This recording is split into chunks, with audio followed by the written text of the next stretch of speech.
Welcome to village விஞ்ஞானி. இந்த வீடியோவில் நம்ம ஊர் விஞ்ஞானி ஒருத்தர் ஒரு பழைய பைக் இன்ஜினை பயன்படுத்தி ஒரு பைக்கை வாஷ் பண்ணக்கூடிய ஒரு மிஷினை வந்து தயார் பண்ணியிருக்காங்க. இதில் ஒரு முக்கியமான விஷயம் என்ன அப்படின்னு பார்த்தீங்கன்னா, ஒரு பைக்கை வாஷ் பண்ணுறதுக்கு குறைஞ்சது 5லேருந்து 10 ரூபா மட்டுமே செலவாகுது அப்படின்னு சொல்ல வராங்க. ஸோ இந்த மிஷினை வந்து எப்படி தயார் பண்ணாங்க அப்படிங்கிறத பற்றியும் இதோட ஃபுல் டீட்டெயிலை பற்றியும் இந்த மிஷினை தயார் பண்ண மிஸ்டர் நாதன்கிட்ட கேட்டு தெரிஞ்சுக்கலாம் வாங்க. சார் வணக்கம் சார். வணக்கம் சார். இது என்ன ஊர், நீங்கள் என்ன பண்ணிட்டு இருக்கீங்க? இது கரம்பக்குடி தாலுகா பட்டத்துக்காடு. சரி. 2 வீலர் மெக்கானிக்கலை பார்த்துட்டு. சரி, புதுக்கோட்டை டிஸ்ட்ரிக்ட் பட்டத்துக்காடு. ஆமாம். நீங்கள் டூ வீலர் மெக்கானிக் பார்த்துட்டு இருக்கீங்க. இந்த ஒரு பழைய பைக் இன்ஜினை வச்சு ஒரு வாட்டர் வாஷ் பண்ணக்கூடிய ஒரு மிஷின் தயார் பண்ணியிருக்கீங்க. ஆமாம். ஸோ இது எப்படி பண்ணீங்க, என்ன செலவாச்சு, இதை பற்றி நீங்கள் கிளியராக சொல்லுங்கள் சார். பழைய வண்டியிலேருந்து இன்ஜின் எடுத்துக்கிட்டேன் சார். சரி சார். பம்பு தனியாக வாங்கிட்டேன். சரி. வாங்கிட்டு பெட்டு நானே லேத்தில் கொடுத்து ரெடி பண்ணி. சரி சார். வெட்டிங் பண்ணேன். சரி. ஒரு 50 ml இருந்தால் போதும் ஒரு வண்டி வாஷ் பண்ணுறதுக்கு. ஒரு வண்டி கழுவ 50 ml இருந்தால் போதும். இது பம்பு இதெல்லாம் சேர்த்து ஒரு 20 ரூபா 22 ரூபாய்ட்ட வந்து டோட்டல் காஸ்ட் டோட்டல் 22 ரூபா. 22. ஆமாம். சரி. பெட்டு, இன்ஜினு, பம்பு, ஓஸு எல்லாமே. ப்ரெஷர் அப்படின்னு பார்த்தீங்கன்னா நார்மலாக நீங்கள் கரண்ட்டில் யூஸ் பண்ணதுக்கு இதுக்கு ப்ரெஷர் எந்த லெவலுக்கு? இதில் ஆல்ரெடி நம்ம தேவைப்பட்ட அளவு ப்ரெஷர் ஏற்றிக்கலாம் சார். எவ்வளோ அட்ஜஸ்ட்மெண்ட். சரி. ஏர் ஸ்கூரில் ஏற்றிக்கலாம். நம்ம அதிகமாக தேவைப்படுதுன்னா அதிகமாக ஏற்றிக்கலாம், கம்மியாகணும்னா கம்மியாக வச்சுக்கலாம். இந்த பெல்ட் போக்குவரத்தெல்லாம் இதுக்குன்னு பிரத்தியமாக கிடைக்குதா, இல்லை வந்து வேறு இதில் வந்து கிரைண்டர் மோட்டர் இது மாதிரி எடுத்து யூஸ் பண்ணுவோம்? இது வேறு மோட்டருக்குள்ளே தான் எடுத்துக்கணும். இந்த லாரி இதுகளுக்கு வரதில் பெல்ட் வரதில்ல, அந்த மாதிரி பெல்ட் தான் யூஸ் பண்ணிக்கலாம். இந்த பழைய இன்ஜின் மட்டுமே இருந்தால் போதுமா, இல்லை இதுக்கு பதிலாக புதுசாகவே இன்ஜின் வச்சுக்கலாமா? இல்லை பழைய இன்ஜினில் தான் சார் ரெடி பண்ணுவோம். இப்போ புதுசில் பண்ண முடியாது. ஆனால் புது இன்ஜின் வாங்க போனீங்கன்னா காஸ்ட் வைஸாக கூட வரும். காசு வேஸ்ட்டாக வரும். சரி சார். சரி சார். இது டோட்டல் இதோட ரேட் என்ன சார்? ஒவ்வொன்றோட ரேட் என்னன்னு சொல்லலாமா? இது அப்போதைக்கு நான் வாங்கல 9 ரூபா இருந்துச்சு சார். 9,000. எத்தனை வருஷத்துக்கு முன்னாடி வாங்க? 2012. ரைட்டு. அந்த இன்ஜின் வந்து பழைய இரும்பு கடையிலேருந்து எடுத்து ஒர்க் பண்ணி பண்ணீங்களா, இல்லை உங்கள்கிட்ட இரும்பு கடையில் வாங்க? சரி சரி சரி. இந்த பெட்டு செலவு என்ன ஆச்சு?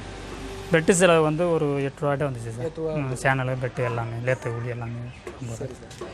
இப்போது நார்மலாக அந்த கரண்ட் மோட்டரை வச்சு இந்த வண்டி வாட்டர் வாஷ் பண்ணுறதை நம்ம எல்லோரும் பார்த்துருப்போம். ஆமாம். ஸோ அதில் வந்து செலவு, ஒரு வண்டி கழுவுறதுக்கு செலவு அப்படின்னா எந்த லெவலுக்கு வரும்? அதே மாதிரி நீங்கள் இந்த மாதிரி பெட்ரோல் இன்ஜினை யூஸ் பண்ணி நீங்களாக தயார் பண்ணிக்க இதில் செலவு என்ன வரும் அப்படிங்கிற ஒரு டிஃப்ரெண்ட் எதுவும் இருக்கா சார்? அது கரண்ட்டில் நம்ம யூஸ் பண்ணது கிடையாது. இதில்னா நம்ம கரண்ட் பில்லு கட்ட வேண்டியதில்ல, எப்போ வேணாலும் நம்ம வாஷ் பண்ணிக்கலாம். அது கரண்ட் இருந்தால் தான் வாஷ் பண்ண முடியும். அப்படிங்கிறதுனால நான் இதிலே ரெடி பண்ணிட்டேன். ஓகே. கரண்ட்டு மிஷினில் யூஸ் பண்ணிங்க அப்படின்னாக்கா நம்ம பவர் இருக்கிறப்ப மட்டும்தான் நம்மளால் யூஸ் பண்ணிக்க முடியும். இது மாதிரி நம்ம ஒன்று ரெடி பண்ணி வச்சுக்கிட்டோம்னாக்கா பவரை நம்ம எதிர்பார்க்க தேவையில்லை. நம்ம எப்போல்லாம் வண்டி வாஷ் பண்ணணுமோ ஒரு இதுக்கு எவ்வளோ சார், ஒரு வண்டி கழுவுறதுக்கு எவ்வளோ லிட்டர் யூஸ் ஆகும்? ஒரு 50 ml ரெடி ஆகும். 50 ml இருந்தாலே போதும் அப்படிங்கிற. அப்போது 50 ml விலைவாசிக்கு அப்படின்னு பார்த்தீங்கன்னா 5 ரூபா. மேற்கொண்டு வண்டியோட சோப், ஆயில், போக்குவரத்து இதெல்லாம் சேர்த்து பார்த்தீங்கன்னா ஒரு வண்டி கழுவுறதுக்கு எவ்வளோ செலவாகும் சொல்லுங்கள்? ஒரு 10 ரூபா 12 ரூபா. 10 ரூபா. 50 ml 5 ரூபா. ஸோ இந்த சோப், ஆயில், போக்குவரத்து இதெல்லாம் சேர்த்து பார்க்குறப்போ டோட்டலாக ஒரு வண்டி கழுவுறதுக்கு 10 ரூபா மட்டும்தான் அப்படி செலவாகும் அப்படின்னு சொல்ல வராரு. Okay sir. இந்த வீடியோ பார்த்துட்டு இருக்கவங்களும் சரி, இந்த வீடியோ பார்த்துட்டு இதே மாதிரி செய்யணும், இல்லை உங்கள்கிட்டேருந்து வாங்கணும் அப்படிங்கிற ஒரு ஆர்வம் இருக்கும். ஸோ அவங்க உங்களை கான்டாக்ட் பண்ணி எனக்கு இது மாதிரி வேணும் அப்படின்னு சொன்னாக்கா அவங்களுக்கு செஞ்சு கொடுக்க தயாராக? கண்டிப்பாக செஞ்சு கொடுங்க சார். இது மாதிரி உங்களுக்கும் இதே மாதிரி ஒரு வண்டி வாட்டர் வாஷ் பண்ணக்கூடிய ஒரு மிஷின் தேவை அப்படின்னா சாரோட நம்பரை வந்து இந்த வீடியோ கீழே உள்ள டிஸ்கிரிப்ஷனில் இவரோட ஃபோன் நம்பர் கொடுத்துருக்கேன். ஸோ அதை பார்த்துட்டு அவங்கள கான்டாக்ட் பண்ணிக்கோங்க. இதே போன்ற ஒரு மிஷின் வந்து தயார் பண்ணி கொடுப்பாங்க.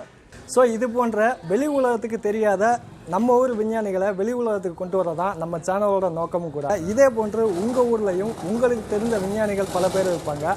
அவங்கள பற்றியும் அவங்களோட கண்டுபிடிப்புகளை பற்றியும் வெளி உலகத்துக்கு கொண்டு வரணும் அப்படின்னா இந்த வீடியோவுக்கு கீழே உள்ள டிஸ்கிரிப்ஷனில் என்னோடய கான்டாக்ட் லிங்க் இருக்குது. அந்த லிங்க் மூலமாக எனக்கு அவங்கள பற்றின டீட்டெயில் கொடுங்க. ஸோ இதே மாதிரி வீடியோவாக அவங்கள பற்றின டீட்டெயிலையும் அவங்களோட கண்டுபிடிப்புகளை பற்றியும் வெளிப்படுத்த காத்துட்ருக்கேன். நன்றி, வணக்கம்.